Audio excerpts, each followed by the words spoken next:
two-in-one session. We actually have two topics we're going to cover in this webinar.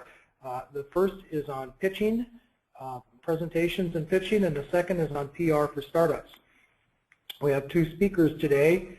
First will be Joy Montgomery, who is a business consultant here in Northern California. She helps companies keep customers by identifying and prioritizing the actions that get the best results. Her presentation at the International Conference reality check drew a standing room only crowd, and she applies the same analytical and communication skills she uses in business consulting to career coaching, especially for people in transition. Joy is also the National Alumni Chair for the Clean Tech Open, the largest clean technology accelerator in the world. And she's going to be giving us a presentation on pitching basics. After that, Grant Draper is the managing partner of Capstream X, who will talk about PR for startups.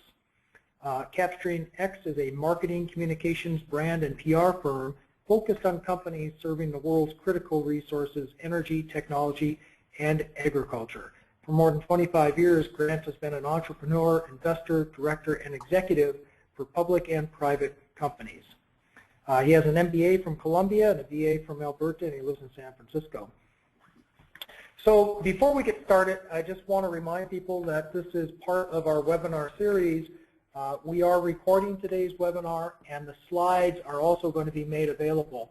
So you will find the recording on the Royse Law YouTube site as well as on Royse University, and the slides will be available on SlideShare as well as on Royse University. This webinar will be available for download as a podcast in the Apple Podcast Store also. This is one of a long series of webinars that we do here. I want to just let people know that we've got a couple more coming up. On March 30, that's a week from today, we have Finance for Startups from 10 to 11 o'clock. On April 7, we have a webinar on government grants. So if you want to get money from the government, we're going to tell you how to do that. And on April 30, startup fundraising.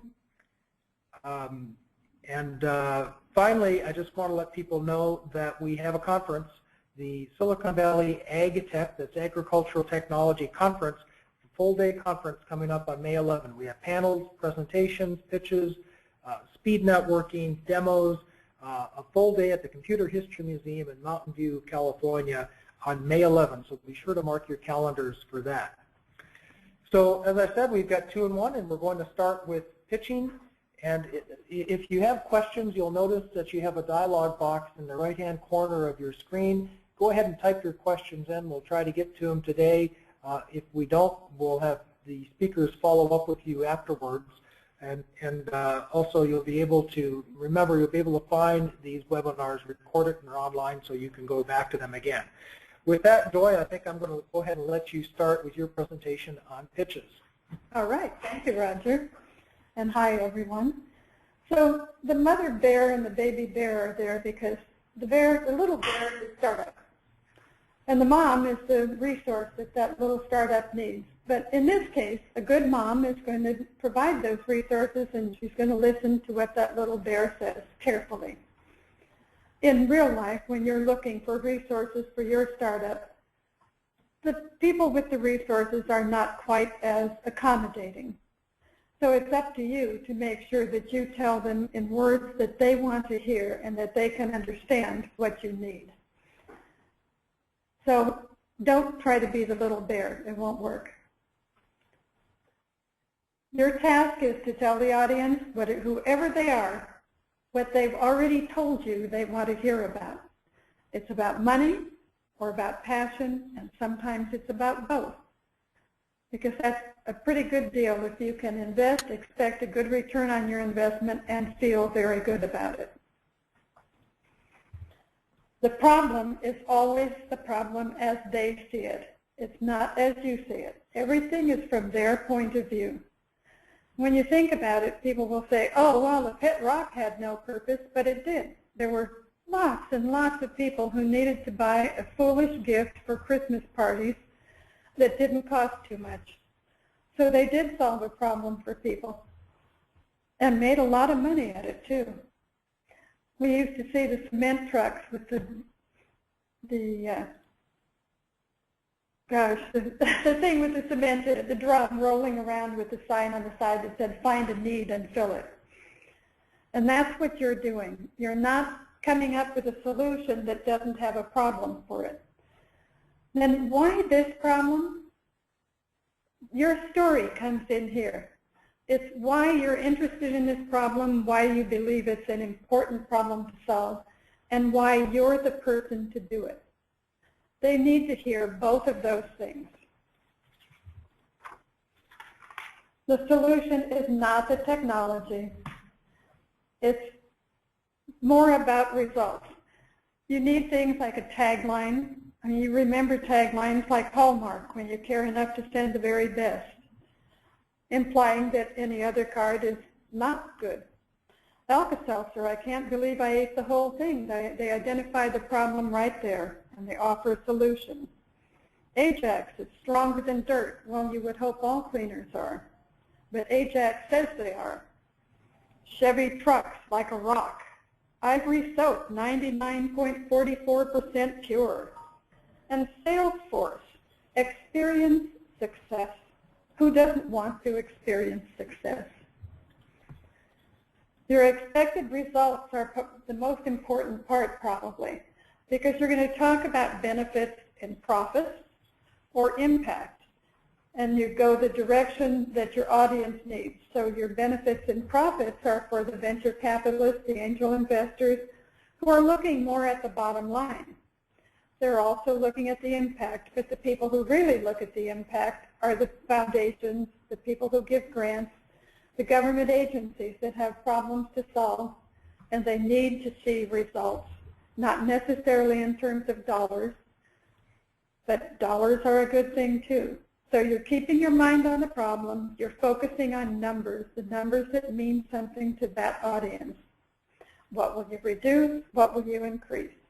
And you're doing your best guess based on solid research. Competition. I hear over and over again, oh, I have no competition. There's no one else doing what I'm doing. It's not true. A broom is a competitor for a vacuum cleaner. You need to look at the different kinds of solutions there are. They're not all going to use your technology, but there are other possible solutions for a problem, and some of them are already on the market. So you do have competitors. You just need to take time to identify them. The market. Who cares? So many times people will come up with a solution and really nobody cares about that solution. They're not concerned about the problem. It's small. It's not something that has a tremendous impact on their bottom line. It's not something that has a tremendous impact on our world. It's nice to have a solution to some little thing, but they're spending their money and their attention on other things. Customer discovery. One of the things that people do when they talk to potential customers is they try to influence the direction of the interviews. They ask questions, which only is going to get them the information that they want to hear about. And what you want to hear about is what the customer wants. You want to hear about the solutions they need, the problems that they most want to solve. And it could mean that you wind up pivoting, because maybe the direction you're heading is not the direction that they're most interested in, but your technology can solve another problem that is more interesting for them and more important for them. So you need to, instead of putting together a survey or a set of questions that you're going to ask people, you need to just listen and acquire what they're going to tell you. You have no idea how many things you can learn from it. You want to know what the total market might be, but the total market is not something of interest to the investors. The total market is a pipe dream. There's no way that you're going to get the total market for anything. So you need to clearly identify your piece of the pie, the piece that you are actually going to have a good chance of getting. And please listen to what your potential customers say. The business model.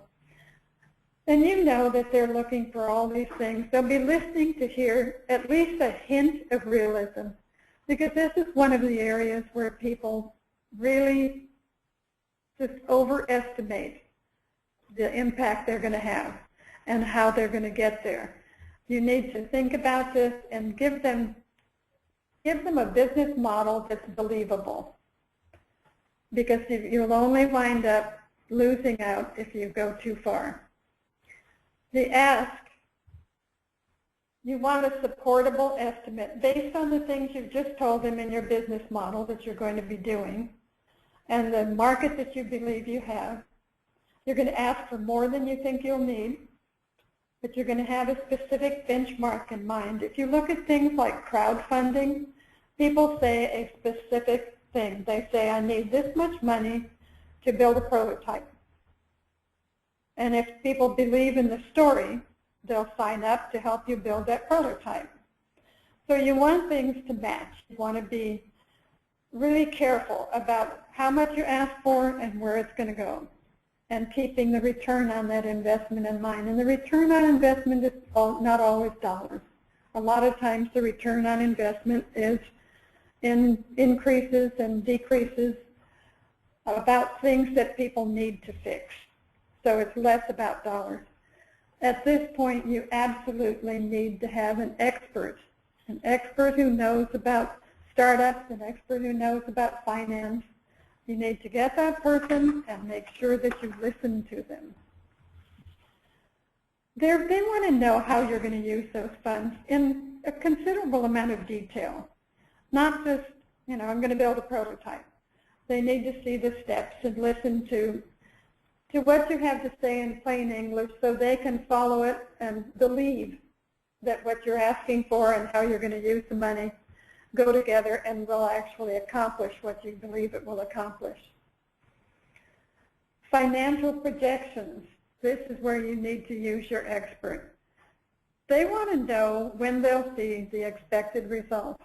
For an investor, they want a certain return on their money, and they want it in a certain amount of time, so they want to hear about that. For someone like a foundation that's looking at solving a problem, one company that I can think of, the problem that they're trying to solve is to slow down the melting of the polar cap. That's a pretty big objective. But in talking about that objective, the doctor who's worked on this thing can talk about all of the different steps that have already been taken and the steps that need to happen and the kinds of results they expect to see. Your team is not a group of technologists. At one pitch clinic, there were a number of different companies pitching, and most of them had a few different people on their team. And then a company stood up and there were 3 programmers. They had a really cool project. Wasn't necessarily solving a problem. It was before there were lots of video games. And what they had was something that could be projected on the wall, and people could herd pigs into a pen by wearing hats that were connected to what was being seen on the wall. So they showed that video, and in just a few minutes, it was a bunch of small children, in just a few minutes they realized that they couldn't get the pig into the pen by themselves, and they wound up forming groups of 3 just on their own and getting those pigs into the pen. It was intended to be a team-building effort for corporations. But 3 programmers showed that on a screen to a room full of people who probably were able to go to Radio Shack and duplicate what they just saw. So you want to be sure that as passionate and as excited as you are about the technology that you're offering, it's not the focus for the people who are listening.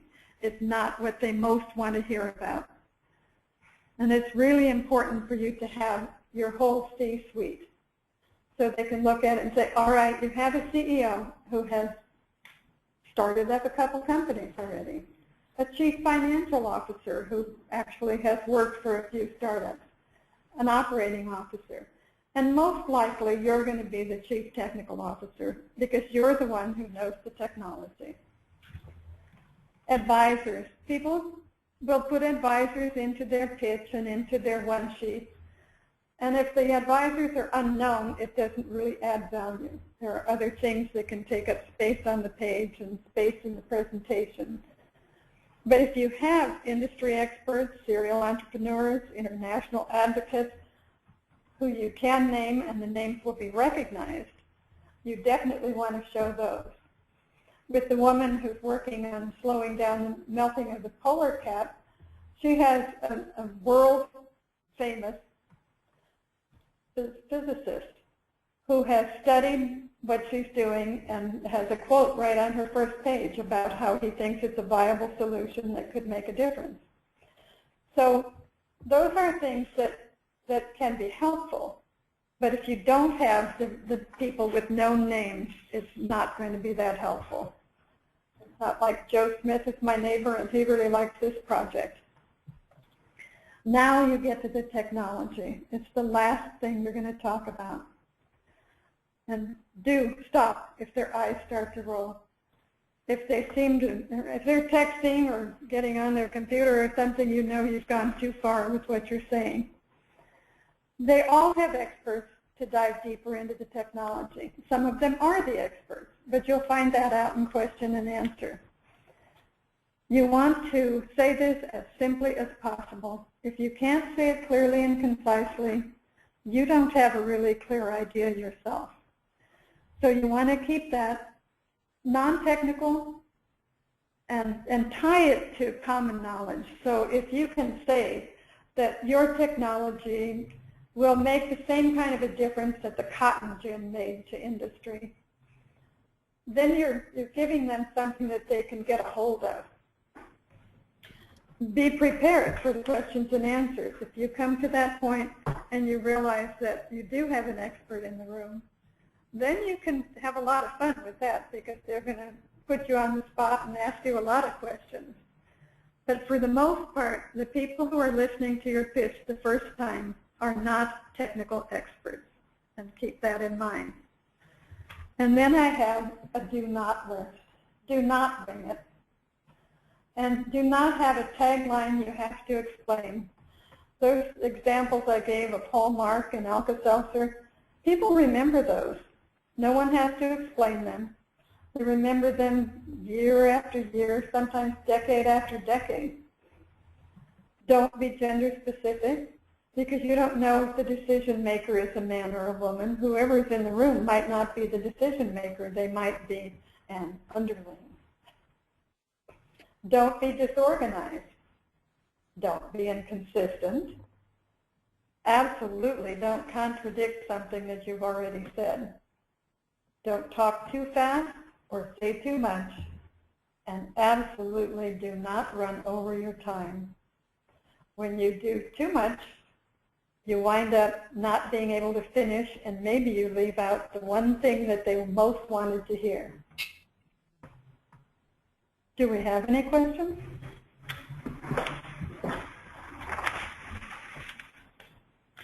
So one question, just want to let people know that the slides are going to be available. They'll be posted on Royse University. And also, if you'd like to send us an email directly, we can provide you with a soft copy of the slides. You'll also be able to find them on SlideShare. So with that, I believe Grant that has joined us remotely. Can you hear us, Grant? I can. Can you hear me? Yep, we sure can. You know, while we're loading up your slides here, just want to remind people that this is part of the series. Our next webinar is going to be next Monday. It's Finance for Startups. And of course, don't forget about our conference on May 11 at the Computer History Museum. So PR for Startups. Grant, why don't you go ahead and take it away? Great. Thanks, Roger. And thanks for the kind introduction. And Joy, it was a great presentation. So hopefully some of those points are going to be reiterated that you made in this presentation. PR for startups.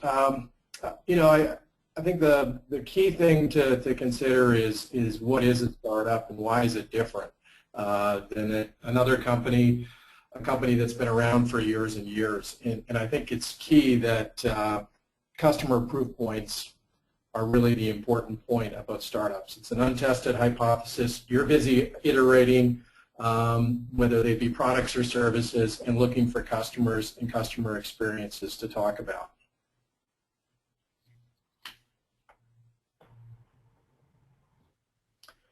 So in light of that, and in light of the pitching format, I think we should stick to the overall problem and opportunity today in PR, especially if you're a startup in this case. Competitors are everywhere. There's more noise and clutter than there's ever been. Effectively, you have the fire hose of Twitter going with millions of messages. Trending hashtags are in your face every day. The number of marketing messages, which is a pretty common mime that's out there, has, depending on who you believe or what exactly you want to subscribe to in terms of a marketing message, they've risen exponentially from literally a few hundred in the 70s to today. I've seen ranges that are credible to 3,000 to 5,000 that we experience every day.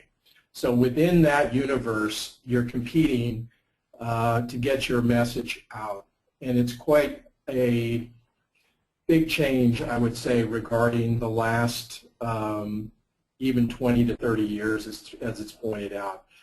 Our database, we track more than 10,000 working media, meaning journalists, just covering the energy, ag, food, water, and tech sectors. And that's in Europe, the Americas, and to some extent in the Far East. So it's a small number, and those are folks we maintain regular contact with. So that gives you some idea of the scope and breadth of the industry. Most recent stats I've seen is we now have 2.2 billion people accessing the internet, with the most dramatic growth in developing countries where they've now taken over. There's more folks in developing countries today. And I know particularly on the ag tech side, in many cases you should be focused on developing countries with your products. When you're thinking about PR, it's really important to start with a plan. And it's the timing of that plan that's really crucial. Speaking from years of experience, you need to focus on your PR plan just as you do your use of funds and your any other milestone planning or business goal planning that you're doing, and not think of PR as that thing you pull out of the drawer after a failed sales effort, which I've been involved in many times, and it doesn't work as well, let's just say. You want to include a strategy, tactics, and you want to focus on scalability and have a specific timeline of items for execution. And just keep in mind, great PR won't fix crappy products or crappy services, but it'll certainly help good ones. Audience is really the focal point. You really need to think audience first with PR, and I think this reiterates Joy's point earlier in terms of pitching. So I think it's really important to think of it as a social conversation, and today we're inundated with social media, so it's a little more common to think that way. And certainly people have grown to value and expect more social context in any conversation about your company. They want it to be relatable, things that they understand, whether that be analogies or just simple things they understand about your business and what you're talking about. People have an expectation to consume content that is native to whatever platform they're using today. So if you're going to be providing content about an upcoming news announcement, well, you have 140 characters in Twitter and maybe an image on Instagram, or you've got a video that you want to put on the web, YouTube, or television for that matter, or radio. You need to be prepared for audio clips. All of those things are important in terms of working with your content to the native platform that you're actually disseminating it to.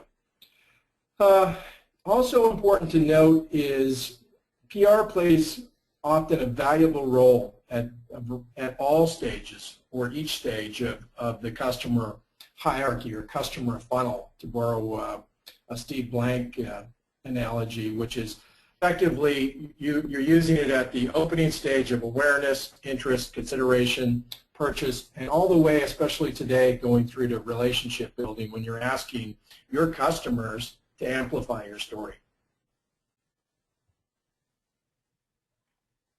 The value, effective PR can be a momentum generator for your business. Many cases, whether you're pitching for funds or if you're pitching new customers or strategic partnerships, the first thing folks are going to do is look to see what news coverage have you had, or for that matter, what news coverage have your competitors had. And it's really important in terms of building not only your awareness, but also as a validation for your business, both the proposition that you're out there with, as well as any success that you may have had. Furthermore, it's important to note that executives that are equipped with PR expertise in several studies of public companies have shown that they can increase their company's enterprise value by up to 40%, which is quite significant, and I've seen that with current clients as we prepare for IPOs and exits or for potential sales, where PR becomes a huge incentive for them as well as a value generator, effectively telling their story. PR is a lot about telling your story, and that's usually where I start and would encourage you to all start, is think of it as your story.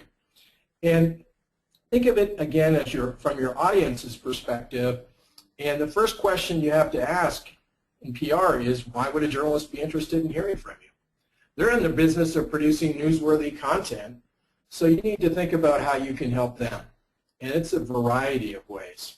And again, even today, if you take a look at Mashable, you'll see that the research that shows stories with an amusing or arousing or anger-inducing themes, in this case, amusing theme, the cricket protein bar, has been shared more than the top-line story about ag tech, precision ag tech in Europe, which is interesting because it's been read more and consumed more today. So it's a good idea that you need to have a feel for how your story is going to be disseminated in the marketplace.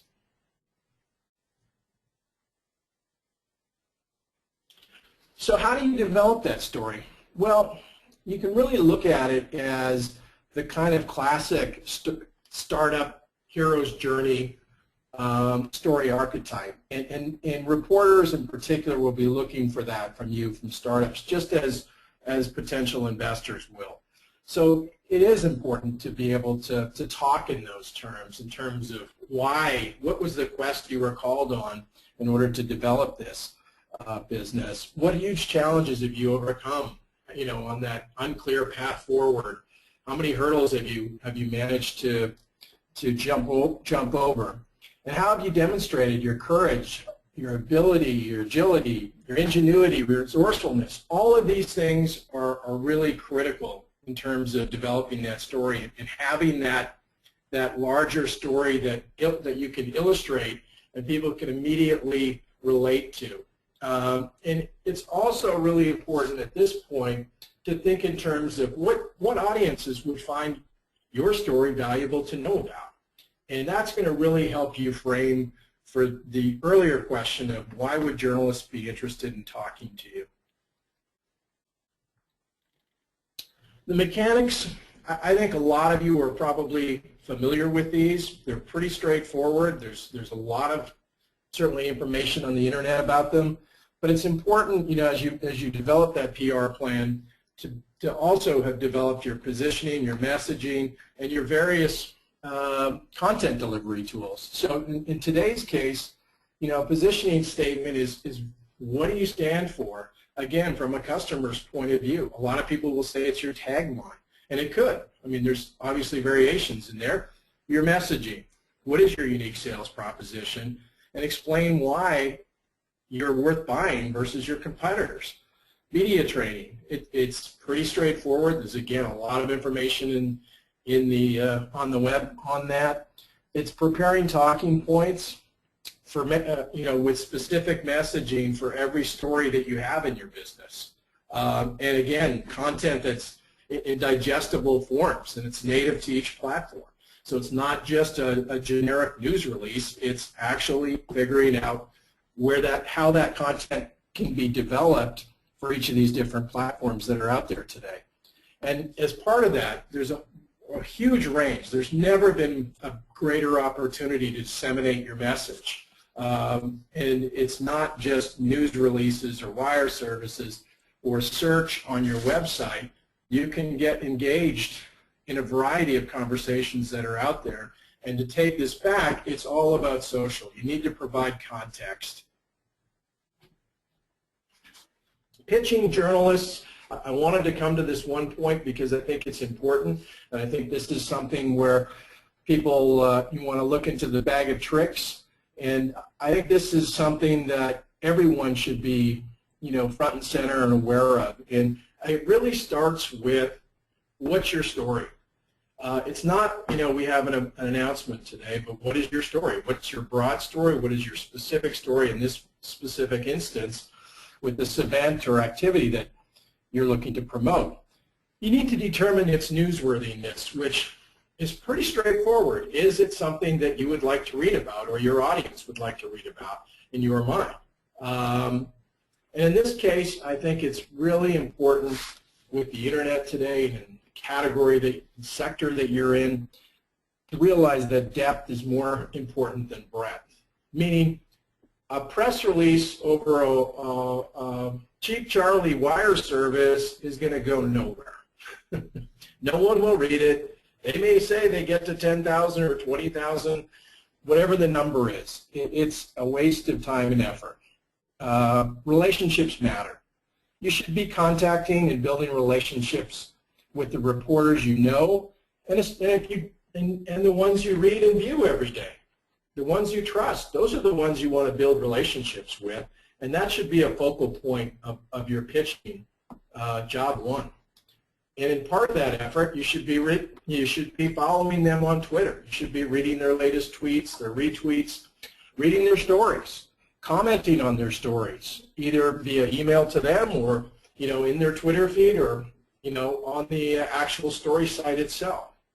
For the specific pitch, my preference is email, and I think probably 90 to 95% of reporters, if not 99, would prefer a succinct email pitch, typically 2, 3, 4 sentences at most, and it really nails down what your story provides their audience, what it offers their audience of readers, viewers, etc.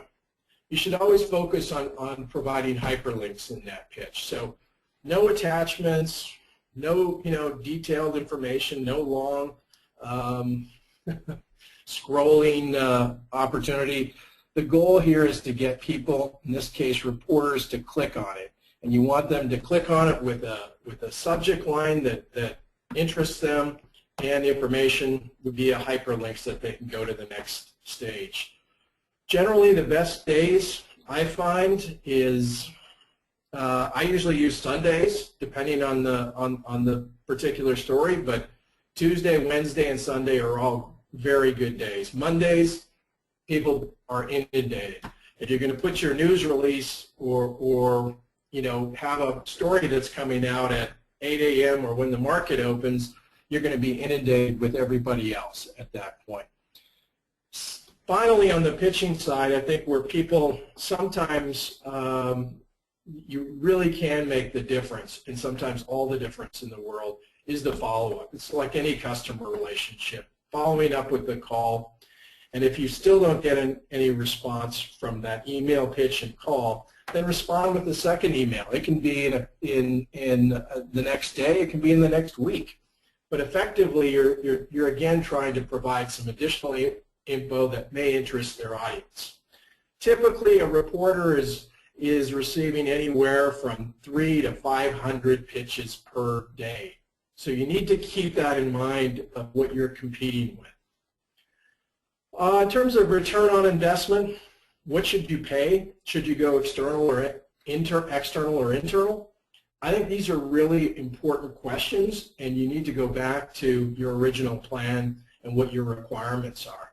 Clearly, if you're a major brand, you would require 24/7 market coverage. If you're a startup and you're looking for supporting an upcoming sales or marketing campaign, then I think you can look at a very specific time window in which you work to get your planning together, and that you work on either a retainer or a simple hourly basis, or find that magic employee that can wear one more hat, or you yourself, and spend those 10 or 20 hours per week on this. I think everybody knows PR can produce great returns, but when it's being effectively used to support focused and opportunistic business development activities and awareness building, it'll produce the greatest return.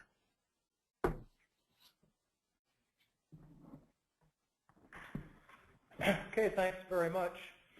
So I have a few questions. I'll get things started here. Going back to Joy, is there an ideal, I guess, I've seen pitches, I sit through a lot of these pitches, and some of them last 10 minutes, and some last, I'm not kidding, 90 minutes.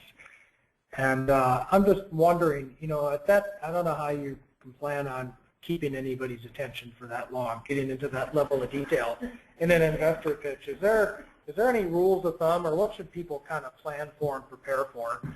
Don't paralyze them. Okay, well, that's a good rule of thumb. I think almost every angel investor or VC has a specific time slot that they're going to give you. Mm-hmm. You know, so you need to practice. And I forget, I think it's around 160 words a minute that we speak. Mm-hmm. So if you have too many words, you're not going to make it in time. Mm-hmm. Okay, so it kind of depends on how much time you're given, and you have to be flexible, yes. This is what you're saying. And one of the things is sometimes in a pitch, the people are asking questions while you're pitching, and that can really throw someone off. But if that's their style, you can't do like one woman who I met at a pitch clinic did and say, no, you don't need to know that. You need to know what I'm telling you now. Well, I mean, on that point, because a lot of, especially VCs, can be pretty impatient. They want to jump way ahead.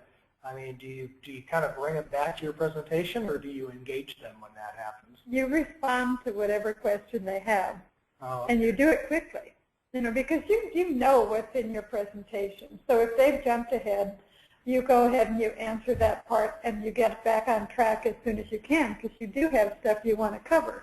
Mm-hmm. Okay. All right. Thanks very much.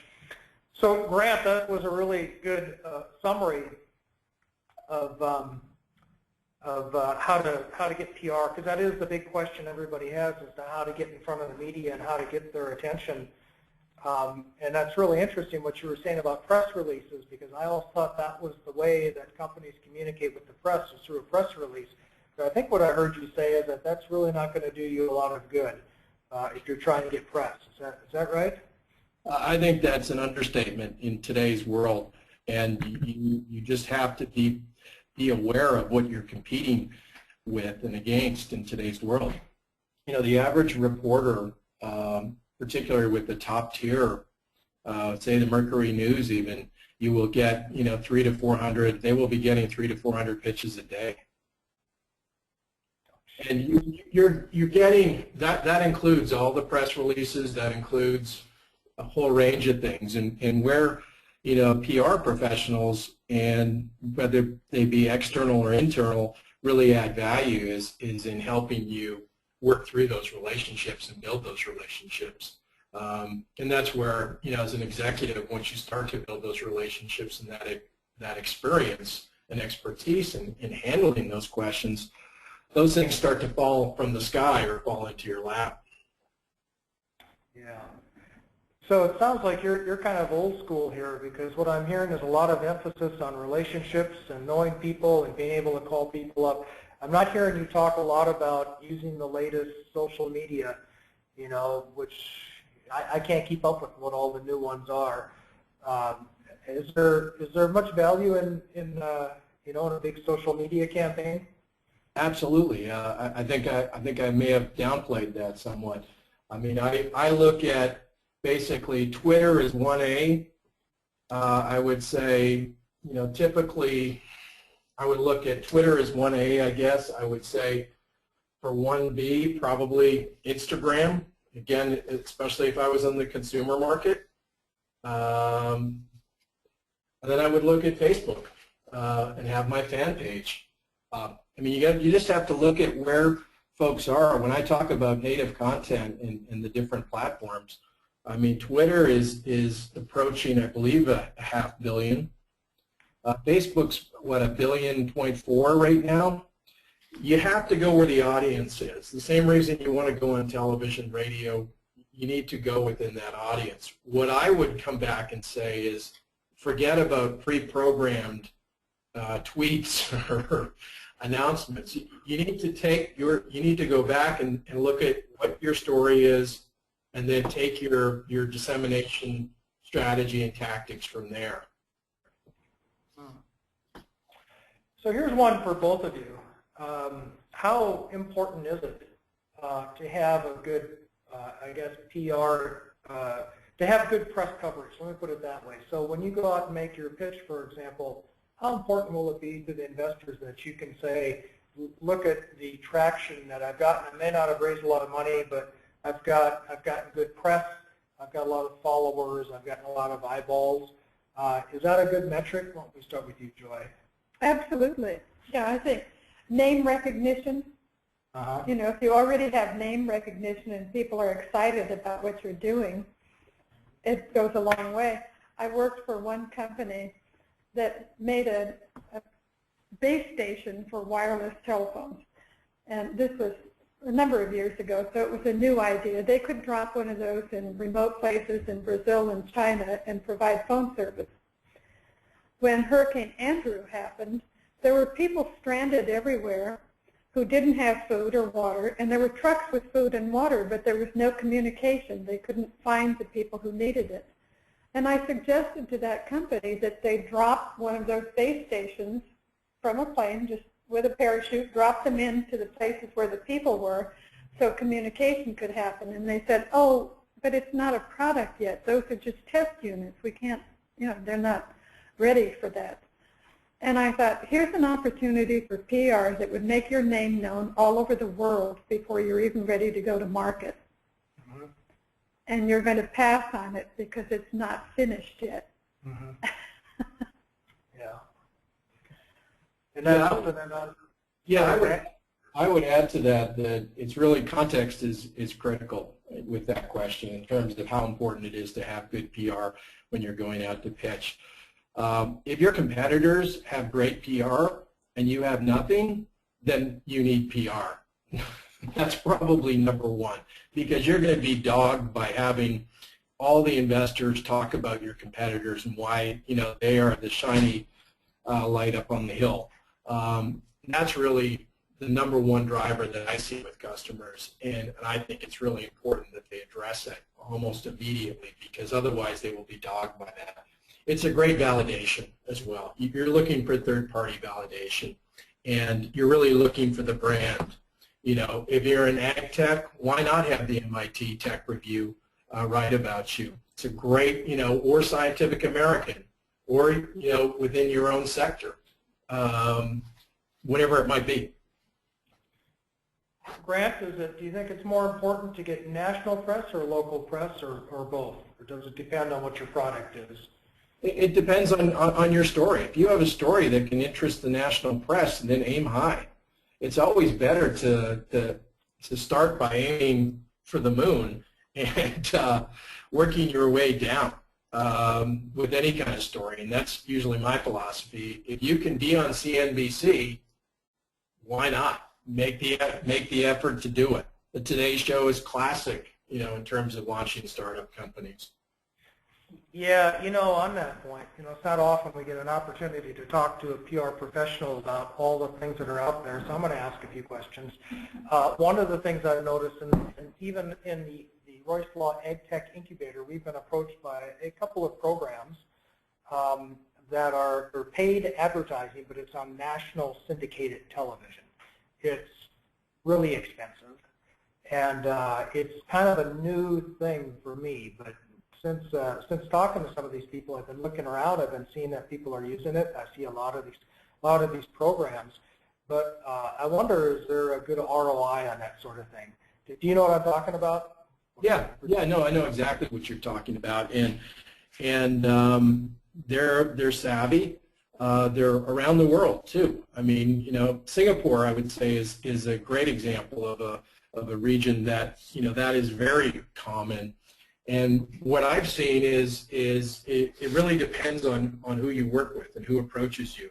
I've seen that companies, you know, get a fairly reasonably priced program where they'll come in and do a shoot and everything else, and they'll have it on air, and that provides some validation because not everybody knows it's sponsored content or paid content. And I think what I've seen is that lead to actual coverage, you know, all the way to top tiers for companies.